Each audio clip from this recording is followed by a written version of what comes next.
Ready? Just when I thought I couldn't find my way out, yeah, I searched the God in me to find my way out. I know it can seem way out, but the Creator flows to and through me from way out. I'm talking way out, yeah, yeah, yeah. See, if you believe in the God in you, it's a better place. Creating the force and the power to live a better life. Know that love and joy and peace is one in all of the same space. That you were chosen just like God. I'll give us your energy. That's right. I'll give myself energy. Only you can make the change. I'll give my energy. I'll give my shine so bright from darkness to light. Hey, hey, hey. From darkness to light. Yeah. And you'll find your way out. Oh, it won't seem way out. The power of God will flow through you from way out. Welcome. This is DJ Genesis, and this is Precognosis, and I'm your host. Welcome to the channel. This is the new spiritual channel that I just started. The Alchemizing Energy channel can be pretty, political, and I wanted to create a place to put a lot of like the spiritual discussions, even though on this channel you're going to see some of the overlap from the other channel to because at first I was kind of combining these, but I'm going to separate out the spiritual stuff with the politics and everything that's on the Alchemizing Energy channel. So without further ado, Awo Falokun and I have started this weekly thing where we talk about IFA. And so today we are going to be talking about IFA and Tantra.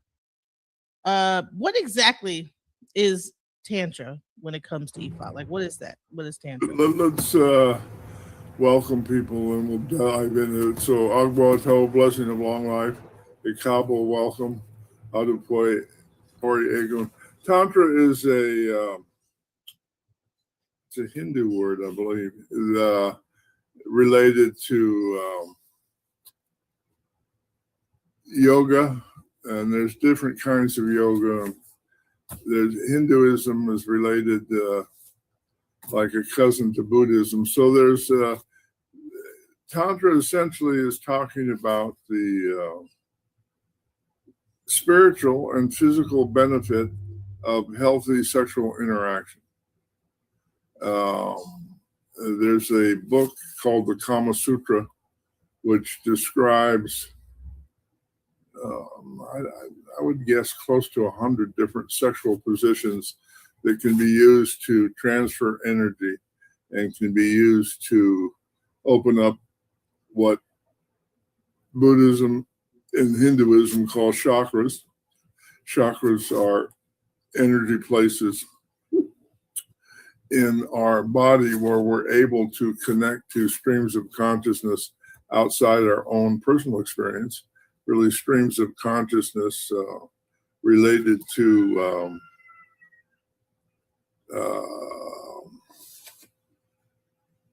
really the nature and structure of reality.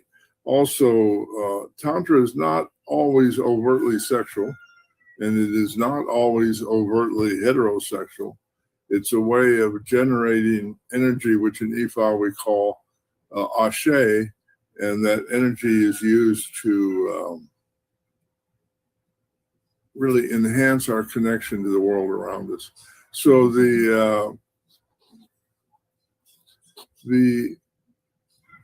word for chakra in Yoruba is Iwaju, meaning I face my character or my essential being. Iwaju, the head, the forehead, the throat, the back of the neck, the heart, the waist,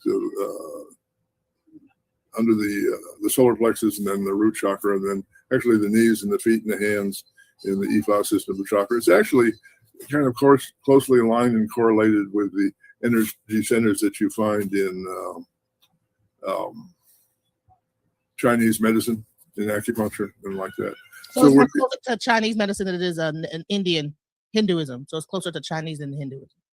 I would say they're both. Yes, they're all pretty close. It's a universal understanding. There's variations on it. There's certainly different language.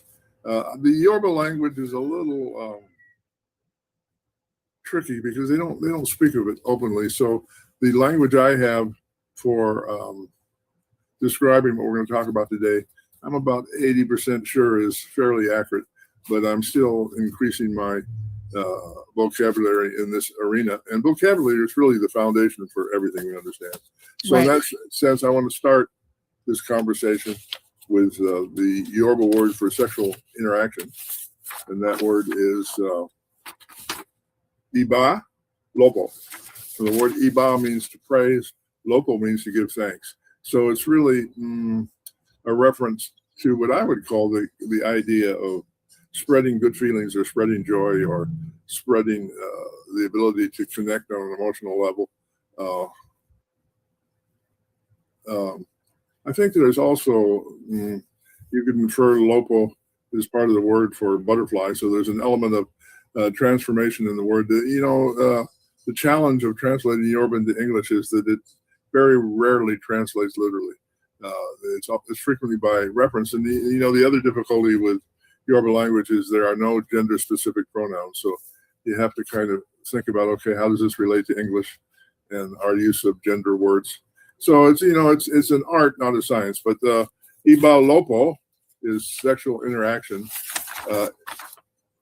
Idan Iba Lopo, can you see that? Yeah, Idan Iba Lopo. Idan is the Yoruba word for magic, but not magic like David Copperfield deception magic, but magic in the sense of ritual ability to alter reality, more like the magic associated with the very real power and transformation that comes through what in Egypt they called alchemy. So sexual magic has a deeply healing function. It has a deeply transformative function. It is also a technique that can be used to enhance our ability to meditate. And meditation is used as a tool for connection with the higher self. But the important point I want to make today and start with, and I'm going to come back to this point repeatedly because it's really, I believe it's important to be clear about this. A lot of people will go to a diviner, an Awo, quote unquote, Babalawo, and report that they told them that their Odu or their verse or their divination said they had to have sex with a diviner. There is no Odu that says that. Let me repeat that. There is no there's no Odu that says that in any system of Ifa that I'm familiar with. That is purely made up nonsense. It's made up nonsense for the purpose of justifying sexually predatory behavior. The minute you hear a diviner say that, what you need to do is put your shoes on, back out the door, go home, turn on your computer and go on Facebook and warn the world to avoid that person, because that is illegal behavior. It's behavior that's not consistent with our faith. In Yoruba culture, the idea of Baba Lawo, Baba means father of the mysteries, is that the diviner has a paternal father role within the culture. If you have sex with your father, in English we call that incest. If you have sex with your father in traditional Yoruba culture, or if a man who's a diviner initiates sexual interaction, you are tried, convicted, and executed on the same day. They don't play. This is not acceptable. It's not a part of our faith. Anybody that tells you it is lying to you. Anybody that tells you it brings benefit is lying to you. What we do have is we have rituals related to healthy interactions between partners. There can be same gender interaction or opposite gender interaction. There are rituals that are designed for the benefit of the couple, and there are rituals designed for the benefit of the community. And I'm going to go into it. So let's look at it this way. This can be scientifically proven, and that is the idea that rhythms from drums can increase the rate of flow of electromagnetic energy up and down your spine. All the chakras are connected to the spine, and the opening of the chakra will invigorate the entire body. Absolutely. All right. So the same energy, exactly the same energy, not sort of, not close, not like, the same energy, or what we call Ashe and Ifa, can be caused to increase up and down your spine as a result of sexual interaction. It's sexual interaction that's based on mutual pleasure, mutual enjoyment, and really equity of spirit, in a sense. You know, forms of sexuality that involve domination and various forms of abuse and violence. That's not part of the Diba Local Idan, or the sexual magic is caught. So I wanted to actually, just let me pause it right here, because this is a replay when I was like off. I actually did this interview, so I will be pausing here and there, and I'm going to also put the link in the chat for anyone who has any questions. But if you think about it, what happens when you go to a club, right? And you're dancing to the music, right? So the music is making you dance, and then what happens? People begin to dance with each other, men and women. If the club is really doing what it's supposed to do, the men and women come together in the music and they begin to dance with each other. Sometimes the woman might turn around and dance, right? People still go to clubs. Yeah, unfortunately, they still do, but I believe that the club is like a ceremony that happens to mate, to cause people to mate. So what happens? You have a woman standing there, and what she do? She turns around and the guy gyrates on her behind. Now her behind is connected to her spine. The music is going, all these different things. So this is like a ritual that's happening that people don't even realize that they're even doing ritualistic things, even the thing of the club, you have certain clubs that when it really goes down, you might have a circle that forms and people dance in the middle. All this stuff is ritualistic behavior that actually has a source, but we don't realize and recognize what the source of these things are. And it's all based in like what people would do in nature-based things, where they would have their ceremonies. People get in a circle, people dance in the center. People dance with each other. All these things are connected, but the thing is we lose that connection because everything becomes commercialized and things like this. So I just wanted to bring that up. Is that when that person might be gyrating on your backside, dancing to the music, all this stuff is tantric. This is causing the sexual energy to flow. After that, you might get that guy's phone number, and then you guys, that probably starts a relationship. So we don't even realize the ceremonial type of things that we even do that might not even be connected to religion, or so to speak, God or whatever, or spirituality, that just happens in everyday life, going to the club, dancing with each other, listening to music. All of this is ceremony that people don't even realize that they are actually executing. Let's go. In Ifa, it's been taught to me. All right. So is it in Ifa? Is it more? Do you have to be married before you have sex? No, I think we went over that, didn't we? I'll go over it again. Right. Here's this won't work in the United States, I don't think, but in traditional Yoruba culture, if you're interested in having a relationship with someone, and it's a heterosexual relationship, the first part of the courtship ritual is to prove that you're fertile. So you do that. How do you prove that you're fertile? Or have a baby? There you go. Get pregnant. Exactly.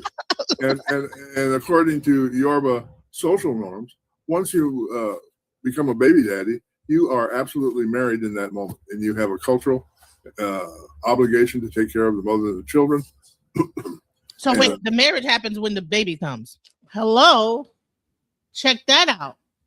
So in ancient practices, the moment, it's not about a actual ceremony of marriage. It is the moment that you copulate and have a child. Then you two are what? Married.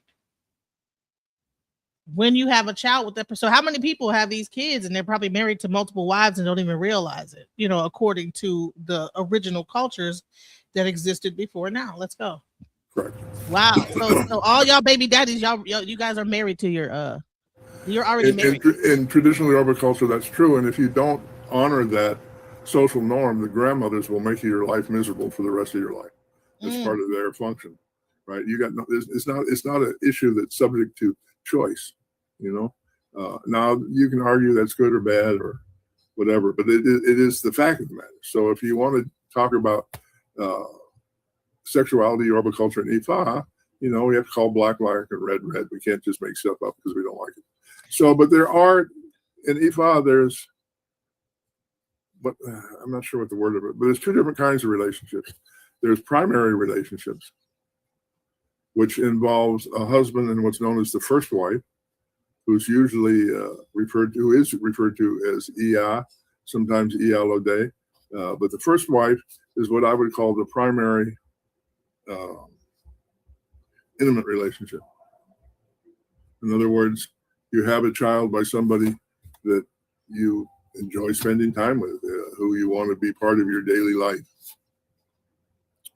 Within tradition, and this is less true as we become more modern, I guess, or urban or whatever. But in traditional Yoruba culture, the culture is organized around the idea of the farm of the extended family, with the men doing the farming and the women doing the processing of the food and the taking of the food to the marketplace. So it's really an agriculturally based community. And if you're not connected to a family with a farm, you're in economic crisis, so to speak, right? And that connection is patrilineal, meaning through the male farmers. And IFA will arrange for a polygamous relationship in which where the second, third, and fourth wives are guaranteed a home, food, care for their children, and health and companionship, but not necessarily as a primary relationship as you would imagine in Western culture as a husband and wife. So the word for a secondary mother within a family is a potebi. That's someone who helps run the family. Side chicks. No, I'm just joking, but no. The side chick, okay? That's this wife number 2 and number 3, number 4, right? So you have the main primary relationship, and then you have like the second, third, fourth wives, and then the main wife is pretty much in charge of all the other wives. You see the difference? So when people talk about we want to go back to the days of old, when and this and the other, well, then you have one male provider that is kind of like, you know, farming and have land and agriculture, and then you have the main wife that is the person that is a primary relationship, and then you have the second, third, fourth wives, and those people work the land, and the objective is for these people not to be impoverished or to go hungry or whatever, you know. So this is the difference in society, you know, when it comes down to Africa and ancient, you know, tradition versus now. So when people want to say, you know, when people talk about how like the structure should be, this is the original structure. Let's go. And those are relationships, in my experience, are remarkably cordial, remarkably cooperative. The senior wife, the first wife, the eldest wife, divvies up the division of labor within the family, gives people their assignments, and also divides the money. The husband doesn't do that. That leaves itself open for lots of drama, lots of game playing, lots of problems. The elder mother is the chief of the family, and you can see it when the family goes outside. The mother bows to the father, acknowledging that outside the house he's the chief, and that's done for security reasons.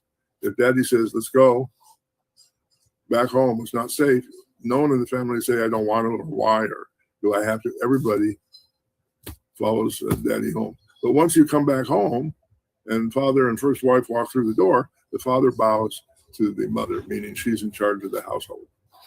Ifa is first and foremost the sanctification of the extended family. And women, for the most part, don't really care what men think about that. Women are connected to the children.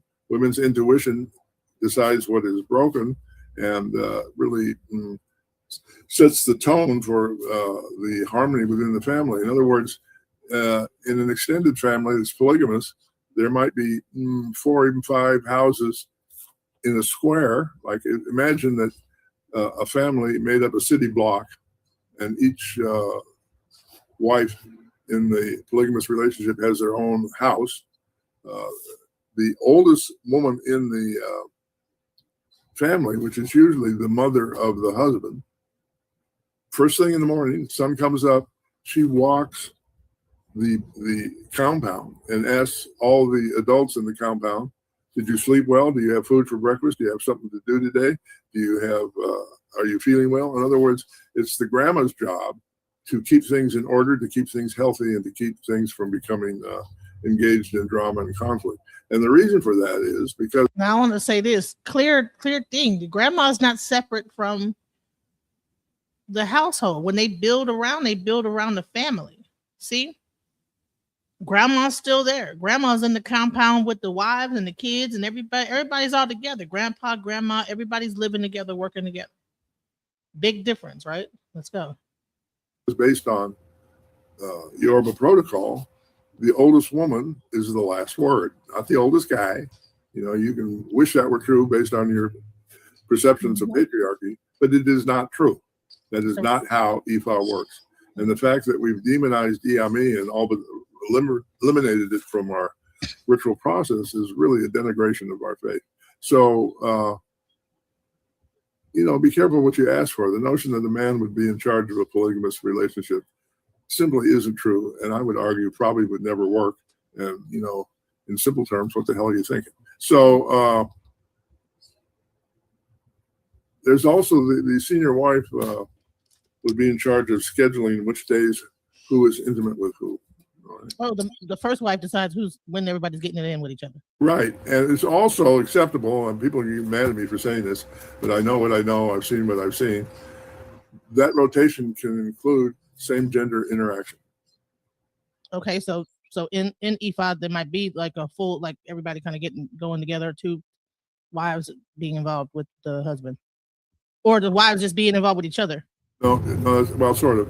I'm saying that in traditional Yoruba polygamous relationships, some of those relationships are same gender. Oh, okay.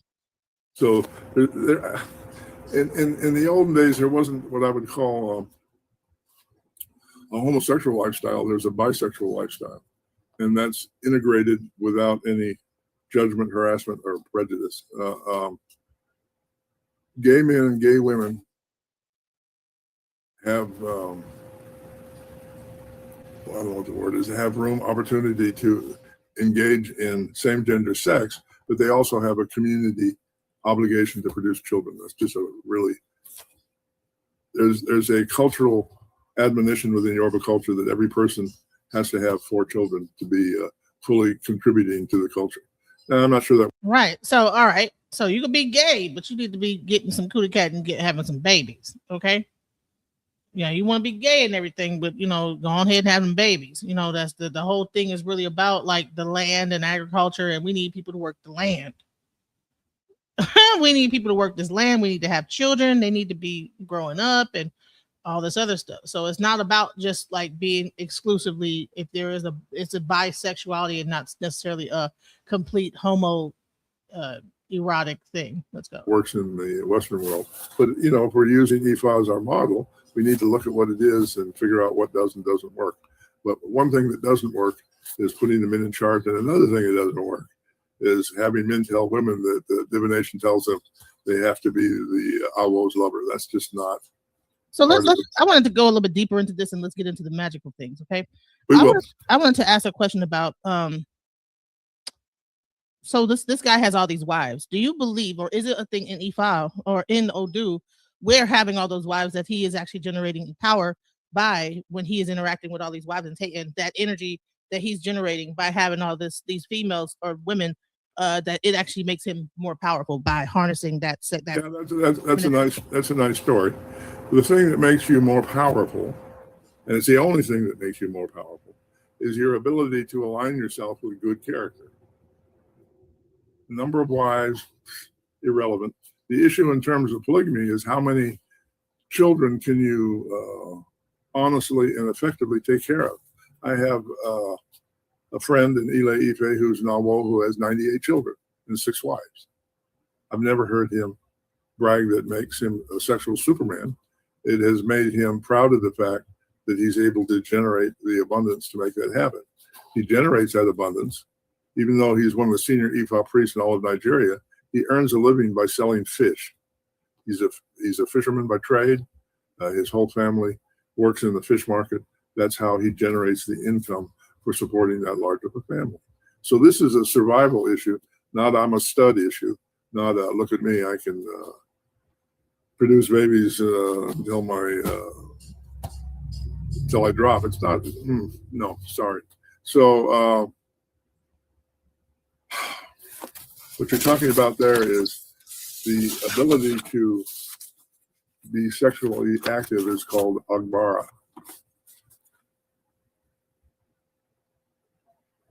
All right. So agbara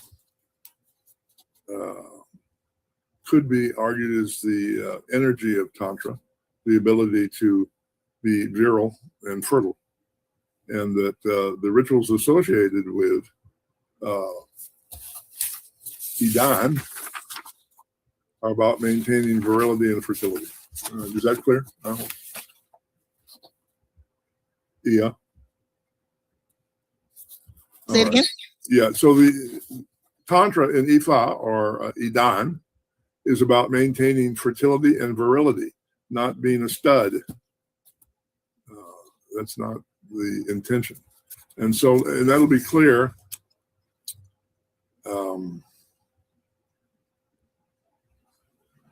So I'm sorry, go ahead. So I was talking, when I talk about tapping into the feminine energy, people would say that, when you have a lot of, when you have the feminine energy will make you more luckier or more like it'll attract more, just by having more like women. It also means more like that you're more successful and things like that. Yeah, okay. That's sort of true, but that's just made up stuff for people who don't want to actually study our faith. There is rituals associated with abundance and happiness and all kinds of positive things, but you have to learn the ritual, you have to do the ritual, and you have to allow yourself to be guided toward expanded consciousness. Just numbers of conquests of women isn't going to accomplish any of that. That's just silliness. The process for Ifa sexual magic that expands consciousness, increases virility, and increases the ashe that flows through our body is actually fairly simple. The husband will invoke possession in the orisha of the wife, and the wife will invoke possession in the orisha of the husband. And the belief is that whatever they both invoke and imagine at the moment of joint orgasm will manifest. That's the process, that's the tradition, that's the magical aspect to it. So you need to, in order to become a medium, in order to connect to your spirit, the only way that's done in Ifa is through the development of good character. If you're not engaged in good character, it's believed that your head and heart are in opposition, and that opposition blocks the ability to connect to spirit. So anything that removes that connection to the development of Iwa Plele, or good character, is a denigration of our faith and of our belief. And I see lots of that, but that doesn't mean it's real or true. Does that make sense? Yes, and I have heard that thing about like that when a person reaches their climax. I think that's also in different religions. It's a part of Tantra. It's not a unique idea. It's not a culturally specific idea. But one thing they do in traditional Yoruba culture, for example, on the day that they plant crops, they will hire a husband and wife. Hear me, husband and wife, usually in Ogun and Oshun, to set up a tent at the entrance to the farm, and to have ritual intercourse, which then spreads that ashe throughout the farm and guarantees the success of the crop. And the community, they have privacy in that there's a tent, but the community does circle the tent and sing to hold possession. They do. It's amazing. I've seen it. It's remarkable. Why is that funny? So they in there getting it on and they singing in the background outside. Oh man, that's crazy. But they know what's going on inside that. Well, it's not a big secret. Yeah, no, let me say that. Not a big mystery. But there's a lot less. What's the word? So how long does this whole ceremony got to go on? Is it goes 5 on minutes? Is it 10 minutes? I don't know. Yeah, I'd never use my stopwatch, but it's a real thing, and and there's no. It's not like it's creepy or lurid or inappropriate, or it's just very, very. It's, in a sense, it's matter of fact. It's really just part of the natural cycle of life. You know, I had a really enlightening experience. The very first initiation I ever went to in Africa was at the Oshobo Shrine for Oshun in Oshun State. And I'm going to show you, it was really amazing. There was 5 Oshun priestesses, and they sat down, and this is what they did to go into possession. Are you ready? I'm going to mimic their actions. Excuse me. Right. Here you go. This is what they did. They went like this. What? Yes, that's what they did. You had to be paying attention to notice it. But as soon as they all 5 did that together, I felt like I was standing in the middle of someone else's orgasm. It was unbelievably strong. It was unbelievably clear what the energy was. It was unbelievably elevating and transforming. And because it surprised me, so I stepped back and I didn't feel it. And then I stepped forward and I felt it again. So that really taught me the real lesson that Ashe from spirit takes up space. And you can measure that space and you can feel that space. And the energy of each Orisha has a different physical, mental, and spiritual function, which you can identify and make use of. And what particular, I'm sorry, what were these particular priests that they were able to pull to do that? They were priestesses of Oshun. Oh. You know, we sometimes think that possession involves frantic movement and I don't know the right word. Dancing and all that. Well, dancing, there is some dancing, but the process of going to possession is very smooth, very cool, very subtle. You know, frequently when people are flapping their arms and spinning around and screaming and stuff, that's not possession, that's regression. There's a difference between possession and regression. Possession is putting all your chakras in alignment and connecting to what IFA calls Iponri, or your higher self. But a regression is the releasing of an unexperienced emotion from an earlier trauma in which you've suppressed the trauma to protect your well-being.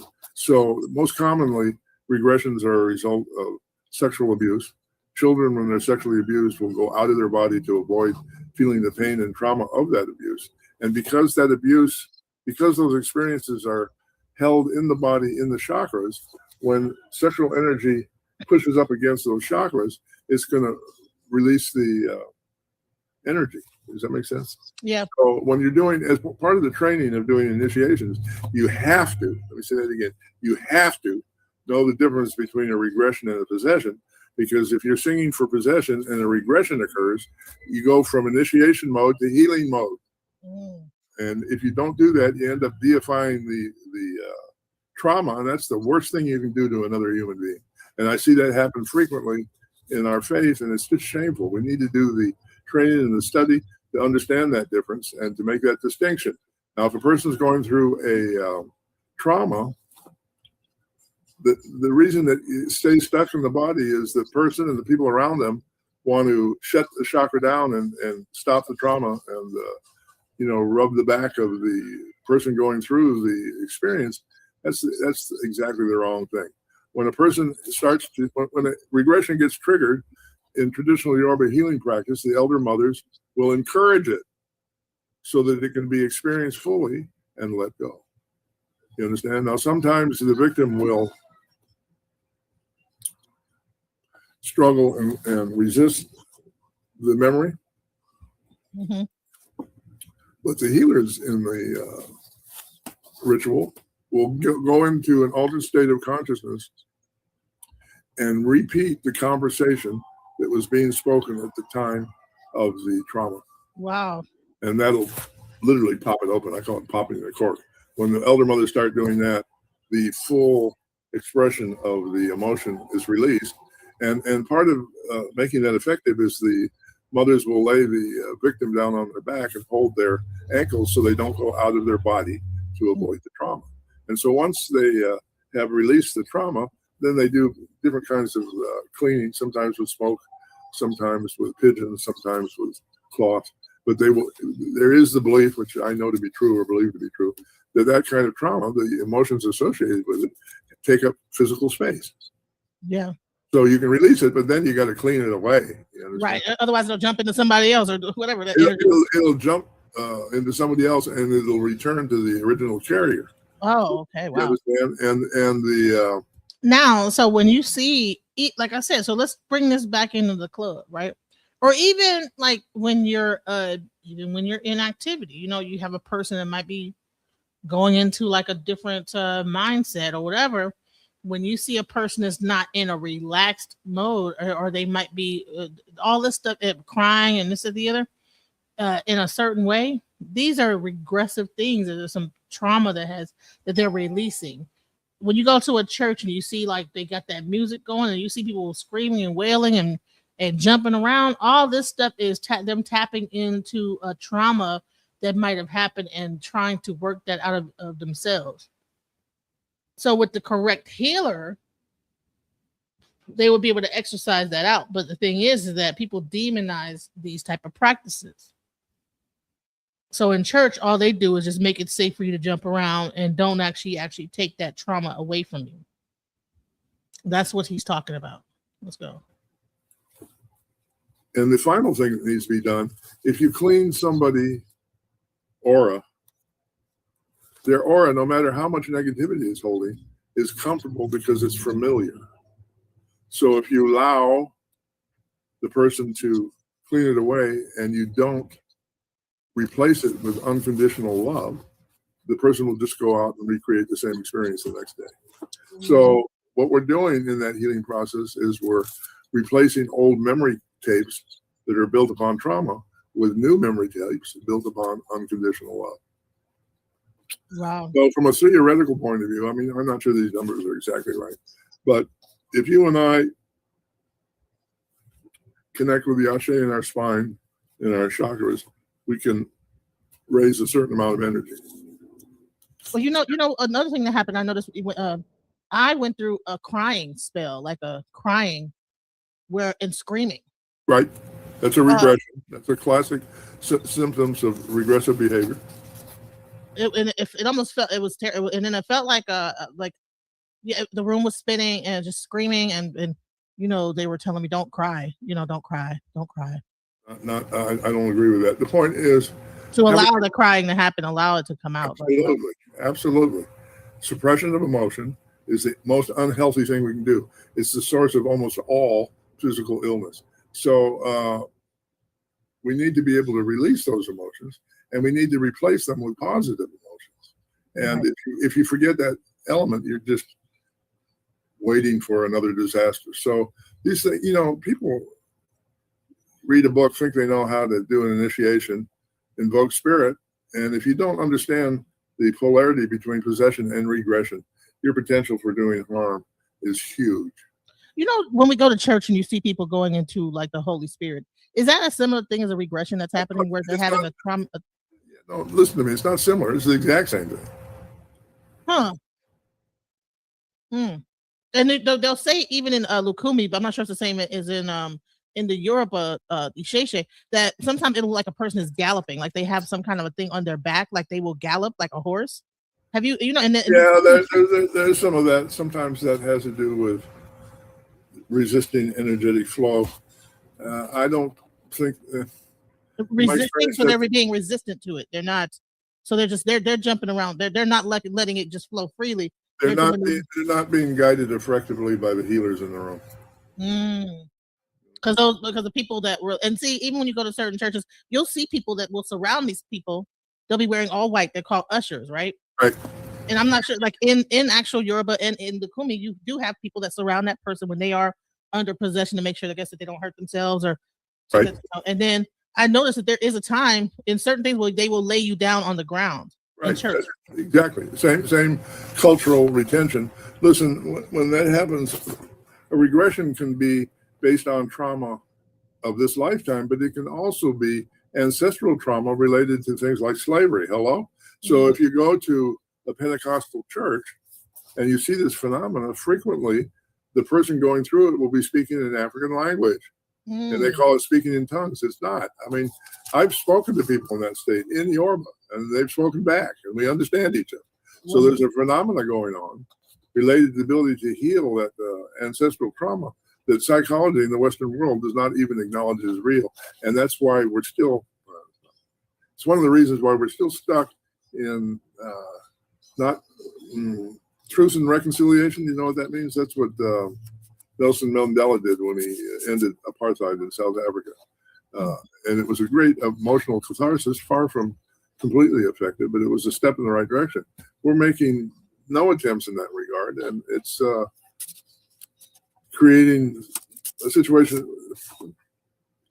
The situation we find ourselves in politically in the United States in 2026 is a group of white folks who cannot accept the negativity of their ancestral relationship to Africans living in this country, who refuse to deal with it, look at it, acknowledge it, or admit that it's real.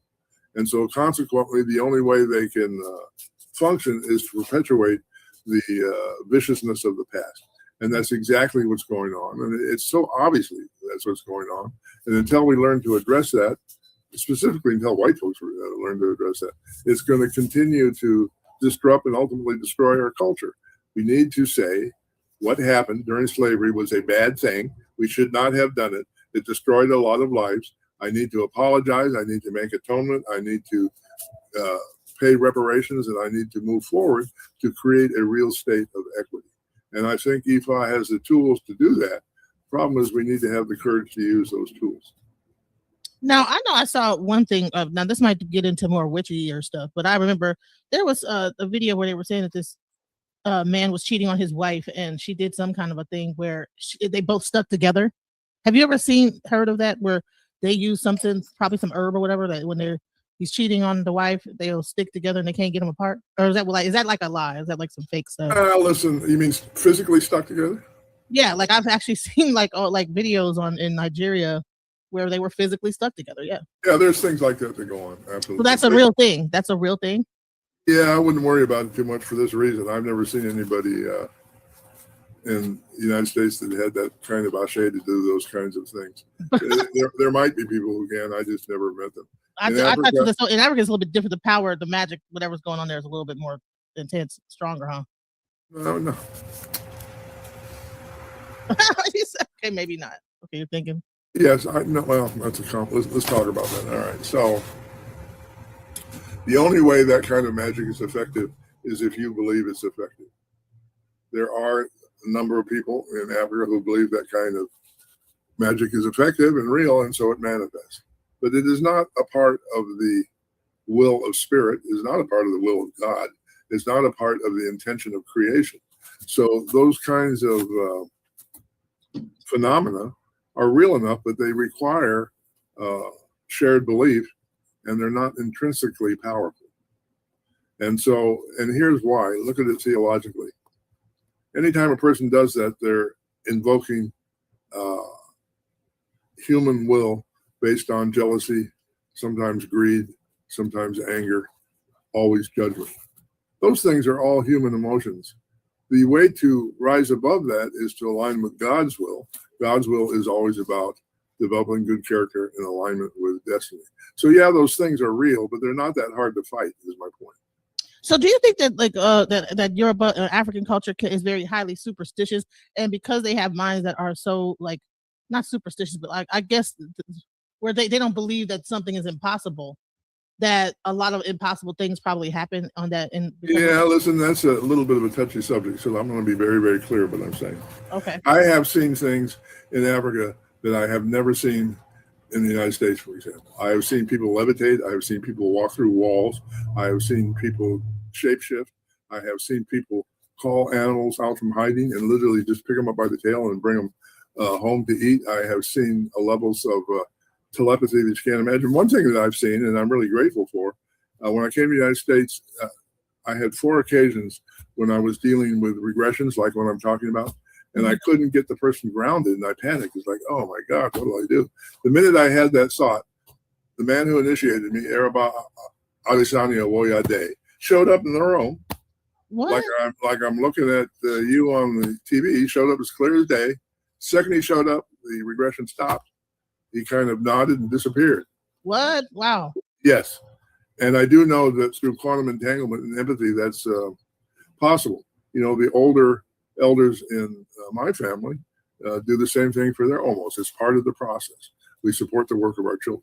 And so that is only possible through good intention, unconditional love, and a willingness to take on whatever you're faced with. Now,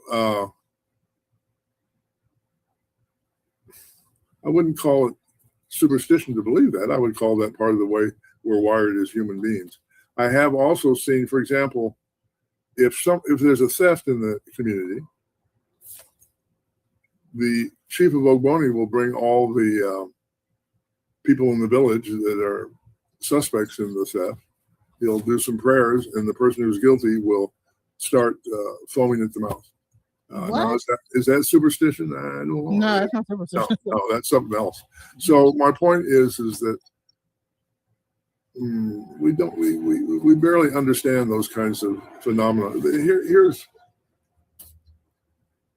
the point, maybe to better look at it. Consciousness creates everything. There is only one consciousness. We're all connected to it. So, you look at things like UFOs, demons, dragons, the vampire in a negative sense, and various things. Those are all projections of consciousness. None of that exists as independent reality. And so the ability to negotiate through different forms of consciousness determines what you can be and accomplish in the world, right? Look at it this way. Being wealthy, for example, financially well off, comes with a very specific frequency. If you cannot stand in that frequency, you will never be rich. Right. Once you find that frequency and can hold it, you will attract people who are able to do the same thing, and collectively you will experience abundance. So the same thing's true with negativity. If you believe that you're being hexed at work and it's causing all your misfortune and people are being cruel to you, you will attract other people who believe the same thing, and collectively you will create that world. Right. So that really the foundation of spiritual hygiene is to not believe you're vulnerable. Anytime you think you're being hexed by somebody, you're giving away your power. Right. That thought is the point of origin for making that happen. The ability to protect yourself is the ability to reject the thought. I mean, it's really that simple. I really believe that, we're going through a big thing now with UFOs and ETs and yada, yada, yada. Some of that, I think, is beings from other parts of the universe, but most of it is from beings within this dimension, within this space, but within a different dimension. And I think a lot of that is what we call spirit. So, our ability to live in alignment with those forces is really based on our ability to understand those forces. It's interesting that you bring up the aliens and the UFOs and things like this. Steven Spielberg has a new movie out called Disclosure. More and more you're beginning to see, because it's interesting. Like I believe that they do a lot of like psychological operations. Like the moment one thing is happening, something else is happening. So while everybody's talking about one subject, there's some underlying weird stuff going on over here. And so I think I put it on my page where they were actually talking about certain beings that they are, I guess, finally admitting that exist or whatever. They're finally saying, hey, these things actually really do exist, and they broke it down to the different types of, I guess, the alien creatures or whatever. I don't know what you would call it. They had a whole, they had a testimony. This was supposedly, they had a press conference with the UAP whistleblower David Grush, and he was talking about. Listen, stop there. David Grush is deliberately deceptive. Don't listen to anything he says at all. Don't believe a single word. Oh, so he's a liar? Okay. Oh, he's a psyop. He's trying to control the narrative. Okay. The narrative that's being produced is that ETs are evil and we need to spend trillions of dollars on bigger and better guns and weapons to keep everybody in poverty, to keep those in power and control, and to increase the ability of surveillance. It's all total nonsense. The only person, not the only, one of the few people who's telling the truth about all that is a guy named Dr. Stephen Greer. He believes that ET is friendly consciousness. He has a protocol to relate to it. In our family, every time we get together, we call ET. ET comes and we interact with them, and it's always a positive interaction. At the same time we're doing that, we experience visitations by black helicopters, which are a nuisance. But this is all an issue of intention. Hmm. You know, I heard the same thing happens when in certain Islamic groups, when they call out all the 11 names of Allah, that actually they will have a visitation from they will see some kind of a, visitation. So so I'm, maybe I don't know. Yeah, when we invoke possession by Allah, that invocation is the full name of Allah. Saying the name of Allah takes about 2 hours. Yes, and they said that that at some point that they see like some things flying in the air and all kind of different things. Yes, that's at the essence of our spiritual practice. As an IFA priest, when I'm doing divination, I invoke possession by Allah, and then whatever Odu comes up, I shapeshift into the energy of that Odu. Okay. And people who say we don't go into altered states as IFA priests absolutely do not understand our faith. And the reason people don't go into possession is because possession is dependent on the quantum entanglement between Ifa and Iami. It's a form of tantra. It's not sexual in the intimate sense, but it's sexual in the sense of being able to blend male and female energy. And and because most of the Ifa houses in the diaspora denigrate women, do not allow them to do Ifa work, can't imagine that they do anything positive spiritually, and don't understand that it's the women of Iami that open the portal that allow the men to go into possession. As long as we hold a inaccurate perception of reality, we will never be effective in manifesting the ultimate power of our faith. So another question I wanted to get into is that we talk about a lot of alchemy and things like that. There was a whole group, what's his name, Alexander Crowley or Aleister Crowley. Aleister Crowley, and he was really into a lot of alchemy, and they were doing a lot of weird things with bodily fluids and things like that. And people will say that if you use certain bodily fluids, that these have an energy to them. Even semen, like if you use that and certain things that you can actually bring. Even I even heard using your own period blood and in your actual things that brings a certain energy. And so can we talk about the use of those things and how those things? Yes. Okay. So in Ifa, it's called starfire. I'm trying to remember in Yoruba. It's Ina Yarwo. It is the starfire ritual. Starfire involves mixing menstrual blood with crocodile fat. The menstrual blood is harvested by the grandmothers from the younger women. The women who produce the menstrual blood for ritual purposes are put in seclusion, isolation, and meditation so that the blood is not infected by any personal trauma. That blood is mixed with effluvin and crocodile fat on the third eye, and the crocodile fat has the ability to take the blood and the effluvin directly to the pineal gland. Effluvin is rich in iridium. Iridium is the philosopher's stone or the magical element in the alchemical process. So you remember vibranium in Wakanda is real? Mm-hmm, yes. That is that's another word for iridium. Wakanda, Black Panther was remarkably reflective of the real elements of alchemy that are part of Ifa. I don't know how the director or the writer got a hold of that information, but it is spot on. I've written a book called Wakanda is Real, where I take each of the elements of the movie and show how they have a correspondence in the real life practice of Ifa. And, people were offended by the book. Yeah, the number of books sold, I can count on one hand with fingers left over. So they got upset that you wrote the book. Yeah, they did. They thought that I was fantasizing about African culture. And, I personally, I don't believe that. They could actually get that book on Amazon or whatever. Yes, you can get that if you like it. Go check that book out because he talks about that there are certain elements and But my point is, how would I write that book and then the movie come out and say the same thing? The process of ritual magic certainly is in its maybe its oldest form in Egypt. The magic included the ingestion of iridium. Remember the plant in the movie with Black Panther? Yeah. That is like an oversized morning glory. Morning glory is sacred to Ifa. It is hallucinogenic. It is part of the ritual process. Putting iridium, in the form of Efun over the body. Efun is fossilized seashells. Eggshells in Cascaria does not work.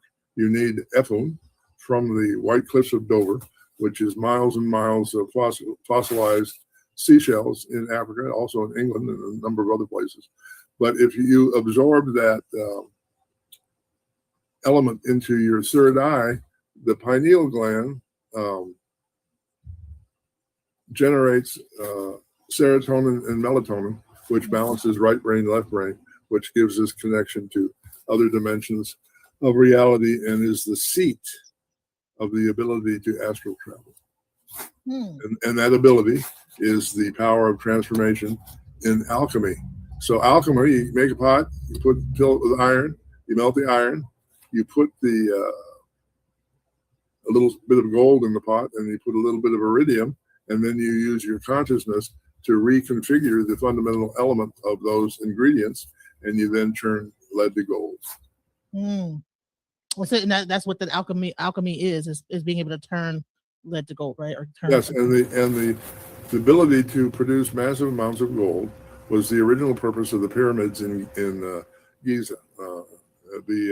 Those big tubes that were recently photographed under the pyramids. Do you see those? Yes. Yes, okay, they're about 2 miles tall. Those tubes generate ashe from the earth, or electromagnetic energy, which is then, you can see it on the map. There's a series of stone highways connected by circles, and each circle has a symbolic representation of resonance on earth. Those stone structures go from the pyramid to South Africa. There's about 10 million of them that have been photographed by a man named Michael Tillinger. In South Africa, where those structures end, is the largest conglomeration of gold mines in the world. The pyramids were part of an alchemical process used to transform the crystals in South Africa into gold, and gold is used as the catalyst for the alchemical process. So that's an ancient African mystery.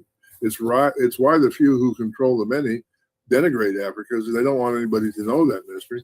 And the reason I know is because I grew up with a few who control the many. I know they know. So, you can take my word for it or not, but the truth is the science that's coded into Odu Ifa is a level of science that makes what we're taught in Western schools look like kindergarten stuff. So we need to, and I believe that the liturgical language of Odu Ifa was deliberately mistranslated so we'd never unlock the key to that sophisticated science.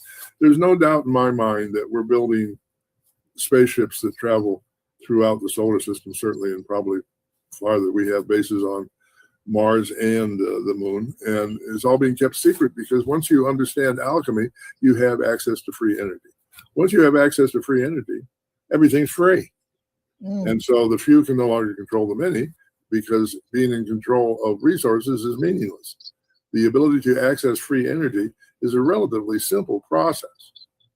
And if you can access that energy to heat your home, build your home, grow your crops, then I don't need to be dependent on Elon Musk. I do not need to be dependent on Bill Gates. And that's why they're freaking out, because that information is being downloaded to us by spirit, by ET, by interdimensional beings, so that we can get through this place of being stuck that we're at. And the few who control the many are in a state of total panic. They're trying to reduce the population by a lot, and they're trying to connect us to computers and AI so that we do not object to their desire to control the world. And I heard that they also have ways that they're trying to block that signal with all this 5 and 6G and all these different I'm not going to say the words, but that's they're trying to block out that signal, especially in certain people. Because I'm gonna tell you what, I get dreams of inventions and all type of stuff. Right, and as we all have access to, they are doing that. That's for sure, and they're trying to take on the role of God. And I, for one, do not need them in my life doing that. And not, you know what I heard? Don't sleep with your phone next to your bed, because that's a lot. Don't, or turn your phone on in another room. That'd be good. That'd definitely be good. But I know it's been an hour, while we like to kind of cut it off at the hour. Right. But this was a great conversation. Like, a lot of times when people talk about Tantra, and let me come back up here. A lot of times people think about Tantra, they think of, like, freaky stuff, but Tantra is just energy, True. So when manipulation of energy, and how people, with things that people would call a witchcraft or this, that, the other, how to manipulate these energy through sacred energy exchange, all that stuff is like, it's not only just like whatever freaky thing that you could think of. It's about manipulating energy for even populating the earth, having great relationships, bringing things into fruition, manipulating time and space, things like that. So, all right, listen, let me close with this. The reason the imagery of Odu Ifa is generally sexual is because it's referring to Tantra, not humans doing the nasty. So Tantra predates human interaction, but it's a continuation of the same dynamic structure and form. It would have to be. You don't have the universe and all of a sudden people are able to make babies and everything changes. No, it's all a continuation. It's all a flow. It's all an extension of the same energy. And that energy can move either direction in time and space, forward or backward. The truth is everything that has ever happened is happening simultaneously. Time is a dimension of Ashe that allows us to step back and see things unfold as a way of understanding. So we need to spend a lot more time thinking about that and a lot less time worried about whether or not Falokun does initiations correctly. Correctly is an irrelevant criticism. There's no such thing as a correct initiation. The only thing there is an effective initiation. So if you come to me or anybody and they connect you to spirit, then they've done their job. And I don't care who told you that it should be done differently. That's irrelevant. And at the end of every initiation that I do, I ask the initiate, did you feel connected to spirit? And if they say no, I do the initiation over again. That's our obligation. Not correct, effective. And believe me, when it's effective. There's physiological, energetic, and emotional changes that happen. Remember I said Ashe is contagious? You can feel it. You can see it. You can see a person's aura expand. You can see energetic beings appear in the room. There's no faking the funk. If those things don't happen, then you didn't do your job. And, if you want to say that I don't know what I'm doing because I only had 2 paper ladders in my own goon pot, therefore it's invalid, I haven't got time for that. Go tell somebody else who might be interested. But we need to really take these issues seriously. Otherwise, as a planet, we're not going to survive. We need to get to the point. We need to get to the work. We need to get to the Ashe. We need to get to the alchemy. We need to get to the elevation. We need to get to the ability to relate to each other with unconditional love. Ire Ashe. So. All right. So thank you so much, Baba. Thank you.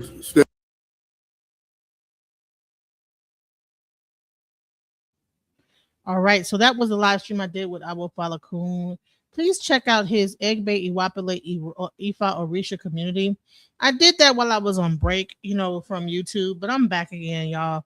And we're going to really do a deep dive into Ifa, because, something just came upon me when I was on this break, that people in this time need to deal with their spirits more, it's easy to just only focus on, what's in the news, what's going on in society, but not really get into their spirit. And I found a certain thing called E5, so I wanted to play a few things and really break down some things when it comes to the primordial mothers, because there was a live streamer called Chaotic Truth, and he was actually talking about how Omar Johnson was talking about how the feminine energy and stuff like that was, how it was a very integral part. And the same thing, even in this live stream I just did, is talking about the feminine energy and how important it is even in community. Let's hear this young lady discuss the feminine energy. Let's go. They tricked you into worshipping something that you was meant to become. You was never supposed to worship anything outside of you. Not the Orishas, not gods, nothing. They're not gods above you. They are aspects of your mind, your energy, and your soul. But they told you to bow, offer, sacrifice, and fear. Why? Because you've forgotten that your Ori is your mind. and it's greater than any Orisha and God out there. You become a slave to the rituals, not the master of your own mind. And so, initiation is not about being chosen by a priest. It's about being initiated by your own soul, your ancestors, your bloodline. Self-mastery starts when you stop wanting these gods, deities, goddesses to bless you, when you realize you are the actual blessing. You're the candle, the fruit, the offering. They tricked you into exercising external Ifa, which is the spiritual system of the Yoruba peoples of Nigeria. Voodoo is a cousin system. Okay. Similar but different. You feel me? Yeah. But that's still within the family of African spirituality. Unfortunately, because of the propaganda against voodoo, right, and because of some practitioners in voodoo who have used divine magic for evil purposes, for black, voodoo has gotten a bad name. Right. But I want you to understand something, my good sister, my good brother. The white man has intentionally demonized and criminalized voodoo because he's afraid of it. Right. And why is he afraid of it? Because it was voodoo that our Haitian African brothers and sisters used to give us the first independent free black republic in the Western Hemisphere when they won the Haitian Revolution against Napoleon, the white man's greatest general. Napoleon was defeated by an army of slaves. And he fought for 13, they fought for 13 years, right? Yeah, that's a hell of a So the fight. white man don't ever want no black person practicing voodoo because he don't control it. Religions are instruments of control. Yeah. Yeah. The best way to control the people is to make them think God wants them to do things a certain way. If I can convince you God wants you to do this, I never have to worry about arresting you. Religion is the best thing that happened to white supremacy. Ifa is the voice of Olodumare, the supreme creator. Ifa is a guide to life, love, business, career, wealth, friendship, parenting, spirituality, and more. Ifa is the oracle we consult during Ifa divination. The 256 corpus of Ifa called Odu contain philosophy, spirituality, science, medicine, law, sociology, psychology, and all aspects of life. The binary system is based on Ifa. Orunmila is the father of Ifa and one of the Irumale or divinities entrusted by Olodumare to set up life on earth. Ifa divination originates in Yoruba land in present-day Nigeria and is a system of signs interpreted by the Babalawo or Ifa priest. Ifa divination is open to both initiates and non-initiates. Ifa initiation is a positively intense and life-changing rebirthing of the individual, which arms the new initiate with his or her guide to life, including Odu, taboos, and destiny. Ifa initiates and devotees who receive the first hand of Ifa are given the consecrated energy of Ifa, Ikinfa, the sacred palm nuts, which serve as a communication portal between the devotee, Olodumare, Ifa, and the Orisha. In this case, Ifa also becomes the ears of Olodumare. Ifa is life. Ifa is my truth. Ifa is on the rise. Ifa is unstoppable. May the light of Ifa illuminate your Ori and lead you towards fulfilling your destiny. Ashe. I tell people all the time, know very clearly that one of Oshun's rules is that which is not appreciated is taken away. So, you know, we got some time. We've got a few years to get our acts together. But for those who are, you know, brand spanking new, the best way to explain what Orisha is, it is a personification that is making intelligible to human consciousness the mysteries of nature as they have been perceived for thousands of years and put in a language, both verbal and ritual, that allows us to interact with those energies. So I say to people, if I say Yemonja, I mean several things. I mean the ocean that is out there. I mean the energy of nurturance anywhere in nature. I mean a body of stories and songs and dances and costumes and everything that a number of people who serve this energy have developed over time. And I also mean a pre-human existence entity that lives in the waves of the ocean. You know? And what is amazing is that I can go to my altar and invoke and sing and dance and pray and be in communication with that ever nurturing energy that we call Yemonja.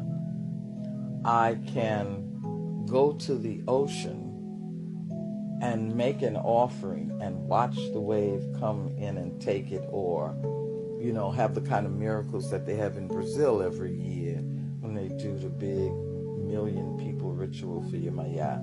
I can walk down the street and encounter her coming up the street in the person of that big-eyed sister in the blue and white dress who's taking care of, you know, everybody's child. And I can experience her on all of those levels. I can read the stories of the lives of generations of women who manifested her energy. It is a very different world from the insanity of attempting to live in a materialist monist mode where the only things that are real is what can be counted, put in a test tube, spent, or used to beat somebody else up with. It's a totally different world. Totally different. So I guess that's the best I can say to somebody who has no idea, because in truth, what I want to say to them is, if you want to know Yemonja, you can hear everything that I just said, but wait until you're mad at your mama, or you're depressed, or your child is pissed off with you, and then go sit on a rock at the edge of the ocean and cry, and you'll meet her. Then you'll have a direct experience of her, and you'll feel what I'm talking about.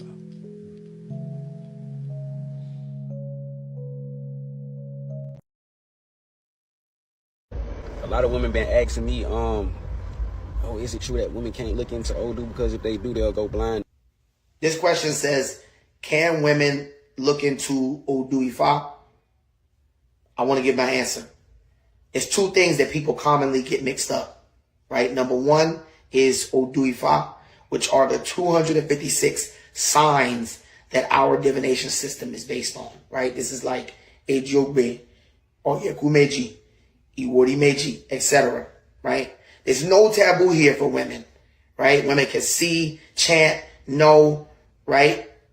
All the verses and everything like that from the 256 Odu Ifa, no taboo at all.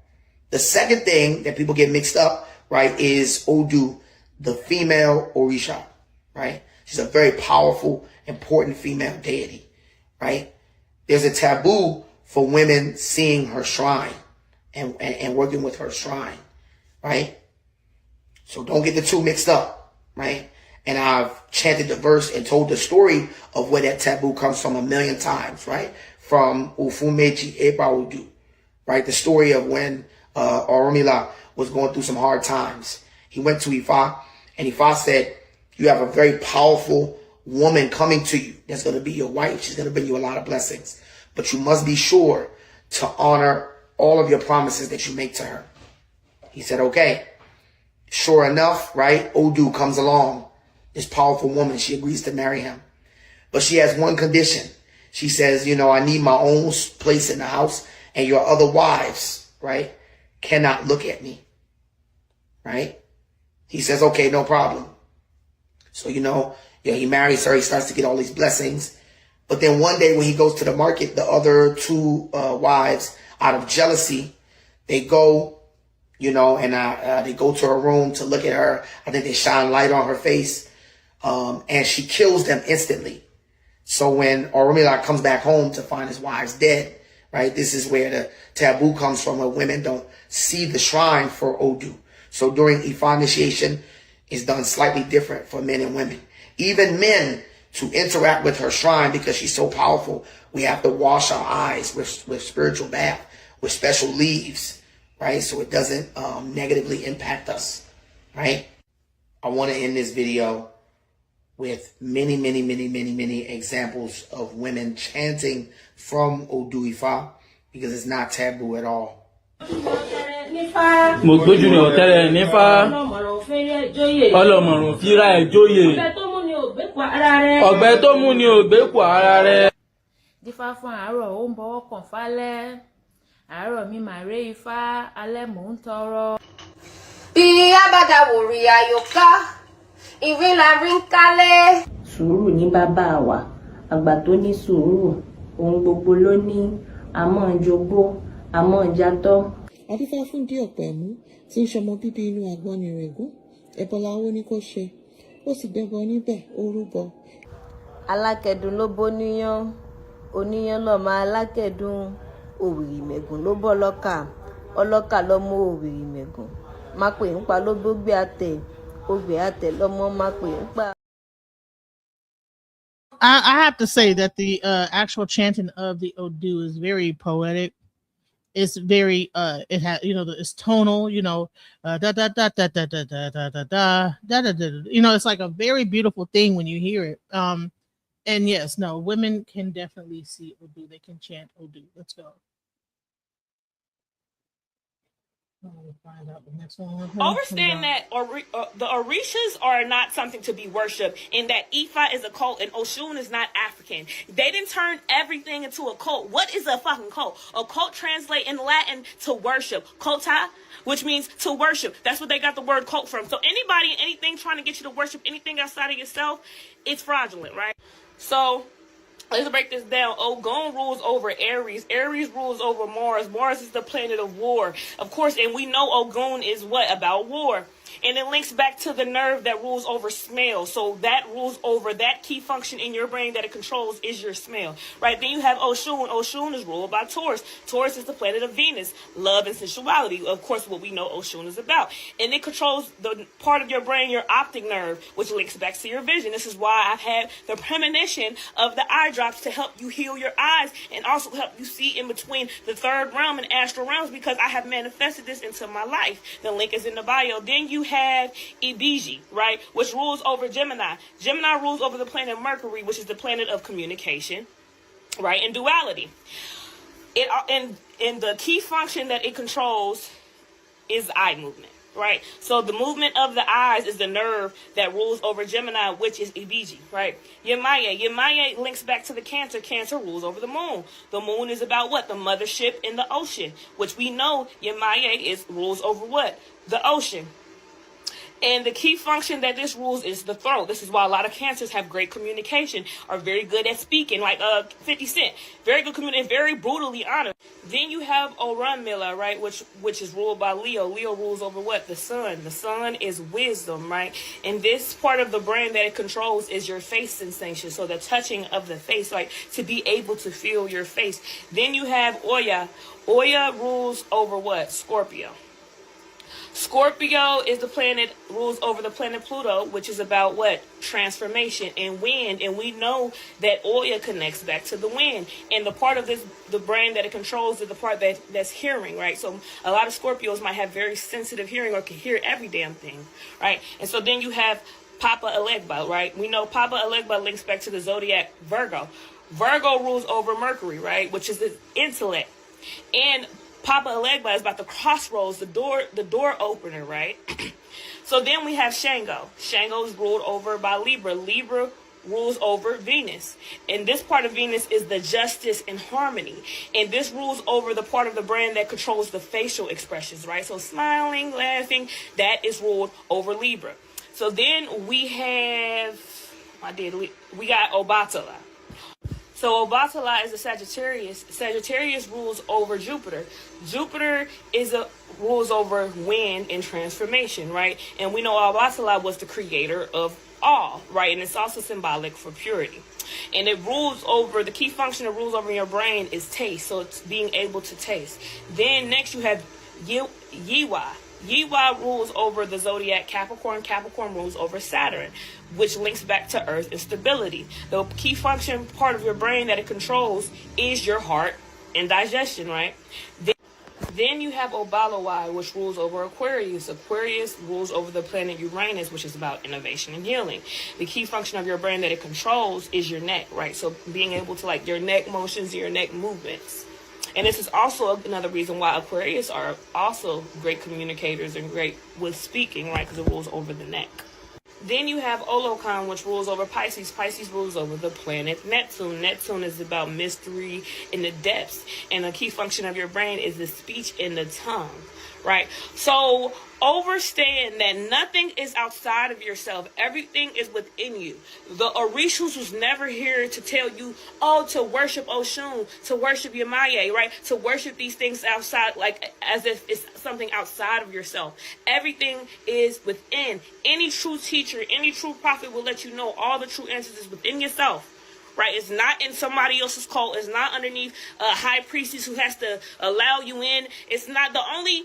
These things, these initiations that these cults are having, right? They're all inversions of what happens in the spiritual realm. You get the true initiation in the astral realm. This is where all this, everything happens in the spiritual realm first, then it automatically manifests in the material, physical realm. So if you get in alignment with your spiritual self, everything else will follow. But you are not supposed to worship anything outside of yourself. That's just like Christianity. This is why it's important to heal and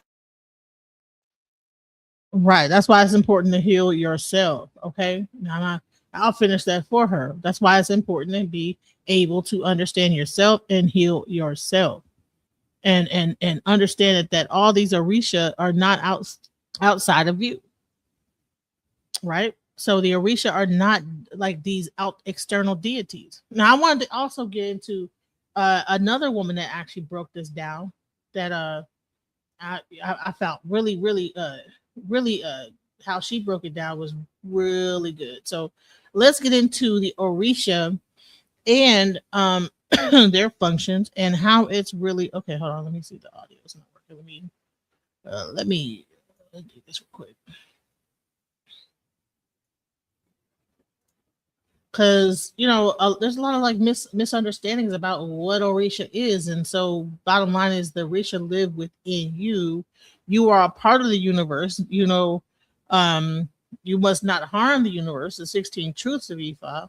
Let's get into it. Orishas were not born gods. They became gods. And surprisingly, nobody's talking about that and what that actually means for you. The Orishas were extraordinary beings. I mean, human beings. But they were deeply aligned. They did not get their power by worshiping anything outside themselves. They got it by going so deep within, so deep into truth, so deep into nature, so deep into divine consciousness that they became one with it. They did not seek the divine, they became the divine. So here's what bothers me. We take beings who master themselves, who achieve full union with the divine, and we turn them into something to fear, something to appease, something to beg. And in doing that, we do the exact opposite of what they actually did. They never look outside themselves for power. But we are taught to do exactly that. Now, if your practice keeps you in fear, keeps you powerless, keeps you constantly seeking permission from something external, then something is missing. And you need to ask questions. The Orishas can be honored. They can be learned from. They can be respected and even studied. But you must never forget, the same divine consciousness that lives in Oshun, that lives in Ogun, that lives in Shango, that lives in Yemoja, that same consciousness lives in you. You were not put on this earth to spend your entire lifetime on someone else's altar. So this journey is not just about knowing about the Orishas. It is about knowing yourself. because that's exactly how they did it. Think about it. Now, so when we talk about IFA, this is not outside of yourself. That is the biggest misconception that people get, is that when they're talking about the IFA and you know, African spirituality, there, you know, God is within, everything is within. All the riches are forces of nature that are held within you, and so therefore they are they make up the body. And I even talked about that when I actually debated Ifa versus Torah, where we talked about like all these things are aspects of the body, functions of the body, functions, and then those things go outside the body into nature, into health. That's why it's an entire way of life. It is not just a you know, just a religion. By saying something is a religion, you pigeonhole it into something very, very basic, you know. Hey guys, it's your favorite Santera, and today we're diving into the heart of Ifa, the Odu. Odu are the sacred signs and verses of the Ifa divination system. Think of them as cosmic codes or spiritual DNA that holds the wisdom of the universe. Odu equals divine messages. Odu equals spiritual blueprint. Odu equals the oracle's voice. There are 256 Odus, each with its own story, lessons, and guidance. When a Babalawo consults the Ifa oracle, they're reading these Odus to receive answers tailored to your unique life's journey. Why is Odu so important? Because they connect you directly to Olodumare's wisdom. They reveal your destiny, your challenges, and your blessings. They offer spiritual prescriptions, rituals, offerings, and changes to help you realign with your purpose. They are living energies passed down through generations, alive and evolving. Every Odu is a map and a mirror in it to show you where you are and where you need to go. Ignoring the messages of your Odu is like ignoring the GPS on your spiritual path. So when you seek your guidance from Ifa, you're not just getting advice, you're accessing divine knowledge that has been carried for centuries. My booking link is in my bio. Let's unlock your spiritual blueprint together. Love you guys. Shout out. So here's the thing. The biggest aspect of like this whole thing is that there's nothing outside of you. Everything is within you. The Odu is also has points in the body. Each Odu is represented by a Orisha, and each Odu in the Orisha points out to different things in the body. So it's not unusual when you get a reading by a Babalawo that he might say, are you having stomach problems? There's something going on in your heart or whatever. Because why? The Orisha that's coming up is connected to a bodily function. These were the ways that people were able to diagnose illness. Mental illness as well as physical illness in society. Before there were doctors and X-ray machines and what's some things called radio frequency, you know, MRIs. This is what people used to use. You know, they used divination to be able to get deeper into what was going on with them. You know, let's go. A lot of women been asking me, So, Shay, a lot of them say that we worship our ancestors. We worship the Orishas. I want to clarify. We don't worship. Worship means pleading and begging. We don't plead and beg. We demand, right? We tell them to use their energy that has been, their ashe that has been given to them by Olodumare. And we give them offerings, not even offerings, sacrifices to them, to say, hey, I'm giving you this. May you give me this in return. A constant exchange of energy. That's what we do. We don't beg. Okay? So, when it comes to our ancestors, we don't beg them to do anything for us. We ask once again. When it's just like you go to your mama and you ask, Mom, can you do this for me? They're going to do it because, you know, you're their child, you know? And when I give them things, it's to say, hey, look at what I'm enjoying, Mama. Look at what I'm enjoying, Grandpa. I'm enjoying it. So let me give you some of this so you can enjoy what I'm enjoying too, in exchange for you to assist me in this life. We give thanks in reverence and honor to them.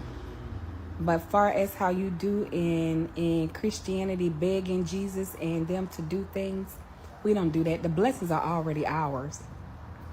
They're already ours. Anything that is up under my Odu that it says it's supposed to happen to me, I'm just telling them to give it to me at the time that it's supposed to come to me, right? That's it. If it's not in your destiny to be a millionaire, it's not going to happen to you. I just want to tell you that. If it's not in your destiny for you to have a husband or a wife, it ain't going to happen to you. But if it is, it will happen to you in its divine time. And you are just using your mouth in order to speak it into existence, to let them know, the universe acknowledge that this is what I want. It's that time that I'm desiring it. It's children. Everybody, when they want children, everybody has their own divine time that they have a desire. My whole life, I never wanted children. My whole life. And now I'm getting an itch to want children, potentially. And so it just lets me know that things must be aligning for me up under my Odu that gave birth to me, that it's about that time. If I said that everything, my life is a step-by-step kind of life, that I won't be able to rush anything to happen to me. When it's time for me to have a husband, it'll happen. When it's time for me to have children, it'll happen. When it's time for my business to breach over to 7-8 figures, it'll happen in its own time, you know. So I just want to tell y'all that, you know, a lot of they say, oh, they worship their Orisha. We don't worship them. We give thanks, we give honor, and we demand what we want from them. Because when we say our prayers, Iwuri, means that what belongs to us has already been buried in the ground, and we're just using our mouth to go dig it up. Okay? Exactly. So bottom line is that everything is preordained. You already chose this life. You chose exactly what was going to happen. It's just a matter of is bringing those things into fruition. Sometimes you can have obstacles that'll take you off your path, but the main objective is to remain and evaporate and stay on the correct path. And so sometimes you will intercede to your ancestors to say, am I on path? Am I off path? And then getting back on path. That's the part that she didn't explain, is that, you know, throughout this life, there are things that'll knock you off path. There are things that'll take you out of what your destiny is supposed to do. And that's a part of the game of life. You know, that's a part of the whole thing, is that, you know, you're going to be given these obstacles, you know, and, you know, if you, with the correct, you know, mindset, then you can be put right back on path. All right. This is another interesting video I thought was really cool, like just discussing even just the feminine energy. And I wanted to like see what you guys thought about this. Let's go. Oh, hold on. Let me go. It's like not the audio. Let's get into the audio. The audio is turned off. All the way back to the mitochondrial Eve, the single woman in Africa from which all living humans descended. You notice that they didn't find a man with her, right? Hello? Where's the man? The egg selects the sperm. Contrary to popular belief, they done made you believe that the sperm is what selects the egg. These sperm, they're swimming, they're trying to get to the egg. No, baby, that's not how that goes. The egg selects the sperm, not the other way around. Recent research shows the egg sends a chemical signal that attracts specific sperm and repels others. Thank you. And repels others. So our eggs send out a signal. Well, the feminine is not passive in conception. She is the selector, the chooser, the gatekeeper of which genetics move forward. The placenta, the organ that sustains all human life in the womb, is built by the fetus using maternal resources. It is the most sophisticated biological interface on Earth, and medical science still doesn't fully understand it. The feminine body creates an organ from scratch for every pregnancy and then discards it after birth. No male body does anything comparable, not even close. Your mothers, all the way back to the mitochondrial Eve, the single woman in Africa from which all living humans descended. You notice that they didn't find a man with her, right? Hello? Right. Where's the man? So, bottom line. So let's go into the next one, and I'm gonna play one more, and then we're gonna get up out of here.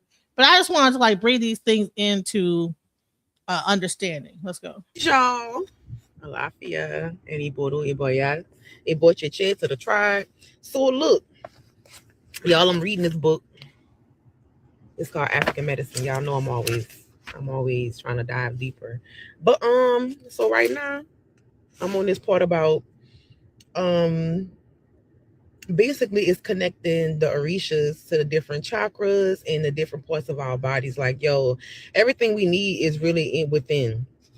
The orishas are within us. We just have to activate them at different times. And even though one orisha governs your head, you still embody all of the orishas, and you are meant to work with them at different times. Thus why when you get, first get your college, you get the 7 main orishas. But anywho, so right now I'm on the second chakra, which is Yemoja, which is the sacral chakra, which is the reproductive region. Now, most people know or think that Oshun is the goddess that's over sexuality, sensuality, and all these things. Well, baby, no, she's connected to it, but no. So basically, Yemoja is the one, baby. Yemoja is the motherfucking one. Yemoja is the one that embodies sexual energy. She basically represents the Kundalini, the energy, that tantric energy. That's the energy of Yemoja. Like, Yemoja is the whole womb, like thus the ocean, and it just makes so much sense. Like, I really love what I'm a part of, and I get excited when I learn something new. Because it makes me understand why I'm in this. It makes me appreciate what I'm a part of, and it makes me appreciate myself more, because again, these deities and energies dwell within me. So it's just about, reconnecting back with your higher self or whatever. This is really dope, y'all. I'm gonna be talking about this more. Right now I'm studying, and I'll be back to share more with y'all. But I just had to put that out there. Oshun is not the one who is over sexuality and sensuality, baby. It's Yemoja, baby. Cause baby, Big Mama was pulling them all. She was older, but baby, she was pulling them youngsters and everything. Y'all better read them particulars about Yemoja. Y'all be up here worrying about Oshun, baby, but Yemoja is something serious, honey. Iyami is nothing to play with. All of them possess their own little but Yemoja is a fucking force that we be sleeping on. But y'all better wake up, baby. Peep the moon. That's all Yemoja's.